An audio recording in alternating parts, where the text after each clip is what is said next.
welcome to today's episode of Vlogmas. It's exciting. Right folks, grab a cup of tea for this one because it's going to be a journey and a half. I wanted to do this vlog around Molly because I pulled up some old footage of when I was doing OTD TV, which was like tutorials that I was doing for Facebook with horses, and there was some footage that I never put on the internet because I felt quite a lot of shame around it. I felt quite embarrassed about it, and it's when I was riding Molly, and I just felt like I didn't handle the situation very well. I felt like I didn't ride very well, and I didn't want to put it out there. But the reason I want to put it out there now is because I've had, I think it was filmed like a year and a bit ago. I've had time to, for one, things have changed. And I've had time to like really reflect back on it, and I think I'm so glad I didn't put it up straight away, because I would have felt if someone had said something negative, then I don't think I would have been able to cope with it, and I would think it would have like damaged me even more. So I just kept it off the internet. By the way, you're gonna watch this and you're gonna be like, it's not even that bad, but it's not like, this isn't the only time it happened with Molly. It happened quite a lot with him throughout his 4-year-old year. And I really doubted myself with him, like massively. So I wanted to make this video to kind of show you guys the reality of training horses, show you the ups and downs, and show you what you can like have and then go to. And just the journey of training young horses from being backed to, well, now he's 5, but he'll be going into his 6th year in January. So let's start at the beginning. So Molly was our first homebred, and when Mum bred him, she did say he was going to be quite sharp. So she was like, I hope you can handle this, ha ha ha. Little did I know she was actually being deadly serious. He is quite sharp. But anyway, he was backed when he was 3. He went to a guy called Tim Rushbridge, and he was really well behaved to be backed.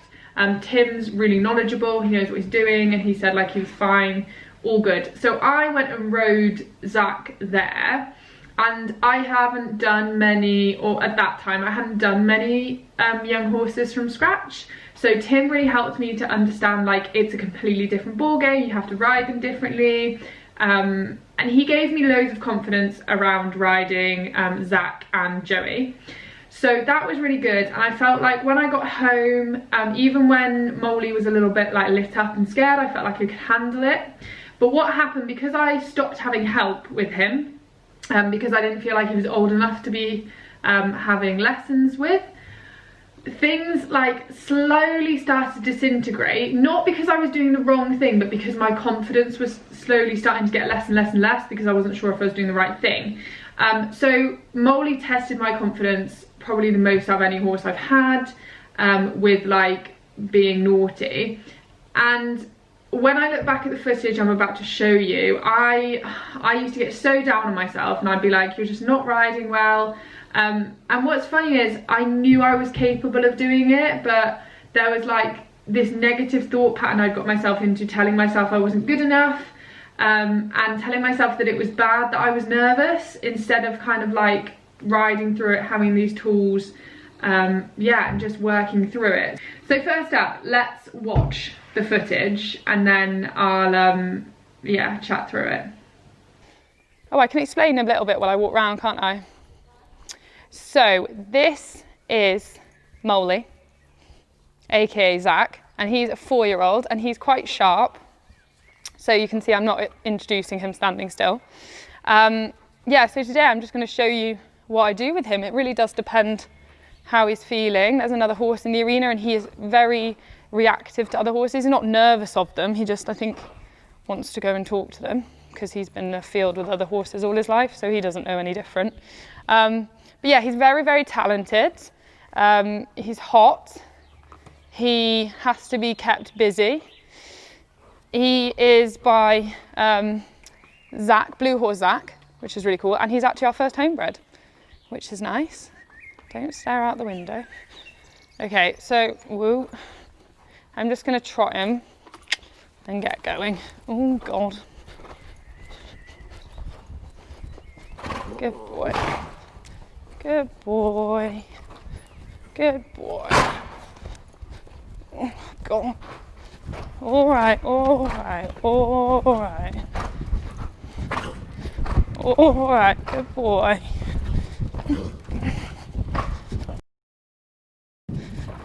All right, all right.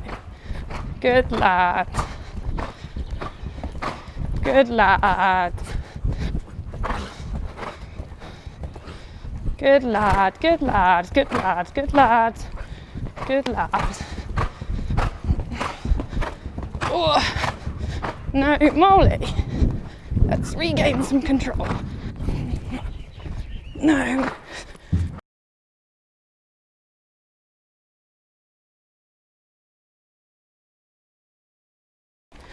I know.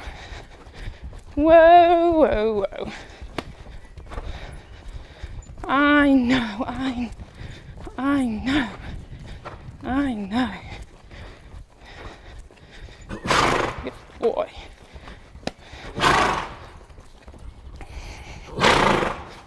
I know, sweetheart. I know. All right. All right. I know. I know. Good lad. No.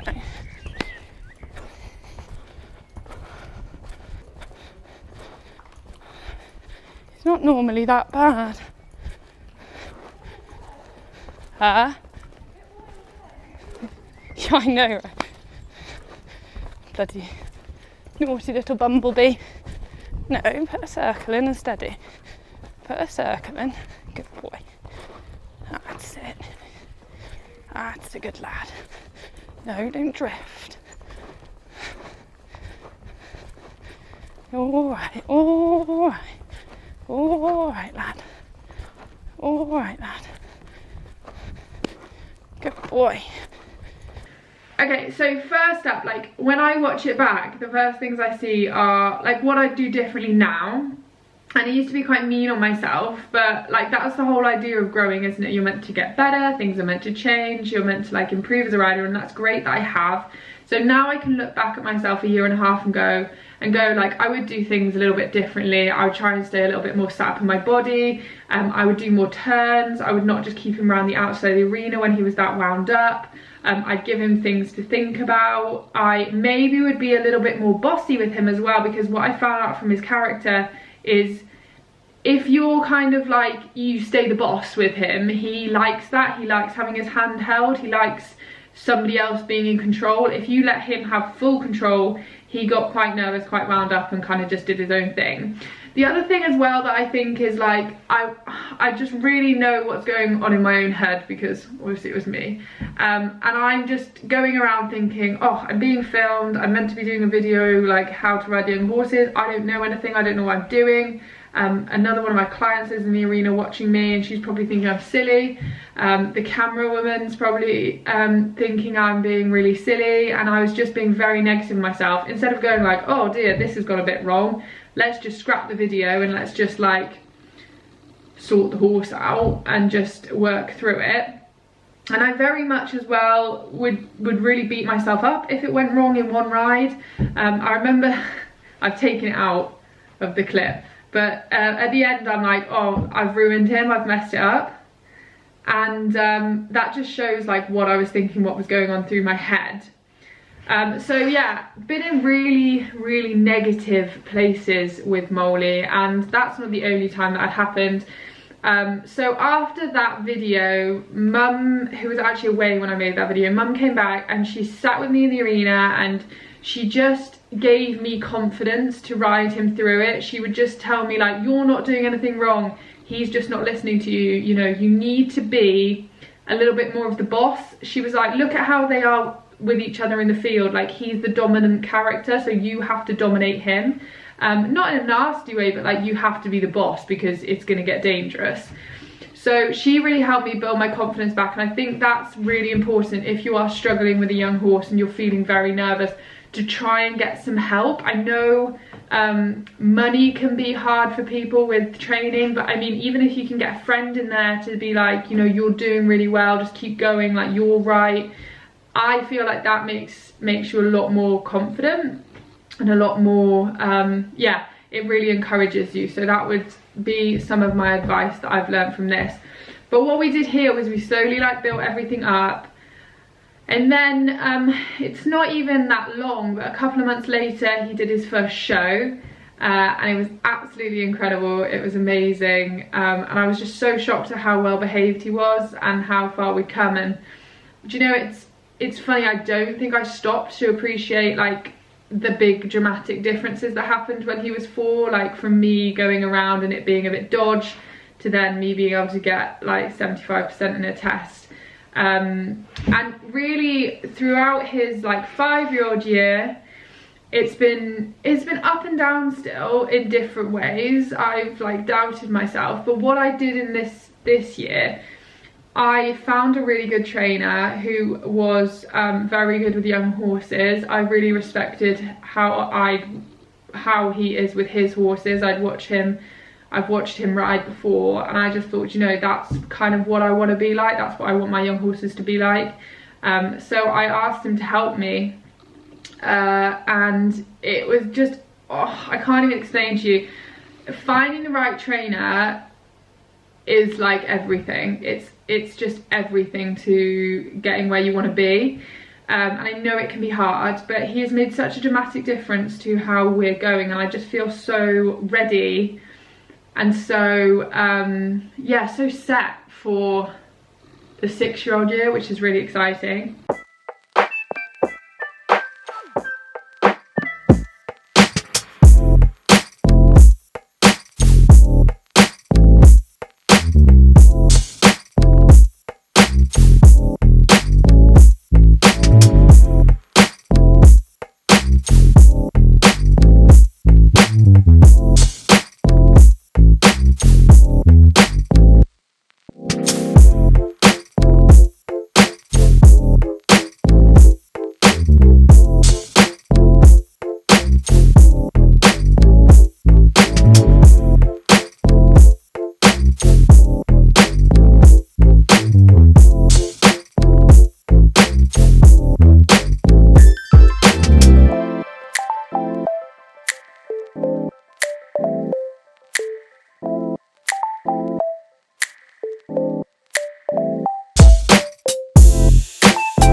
So the reason I made this video is to kind of show you guys the rocky road to getting from the start of a journey to, well, I'm obviously not at the end, but say like where I am now. It's not like really glamorous sometimes, and I think it's important to be kind to yourself through that, because being negative to yourself is not, it's not being driven, it's not being like disciplined, it's not being like, oh, I'm gonna be the best because I'm being horrible to myself. It's actually really damaging and really negative. So self-care, self-love, being kind to yourself is not going to stop you achieving incredible things. It's actually going to help you, and it's going to make the journey a lot nicer. I used to think I had to be extremely hard and horrible on myself to be the best, but you don't. You can be nice to yourself and still progress forwards, and it's better for the horses. They feel happier. So yeah, I guess I just wanted to show you guys that footage. That's probably the main reason I made this video. But I'd love to hear your comments on it. I do understand that I'm doing a lot of things wrong in that riding video, but like I said, I was scared, I was nervous, I was in a very negative thought pattern, so of course I wasn't going to be riding at my best, but that's the reality of it. Sometimes that happens when you ride, so not to be too harsh on yourself. But yeah, I'd love to hear your comments on this video and if you enjoyed it.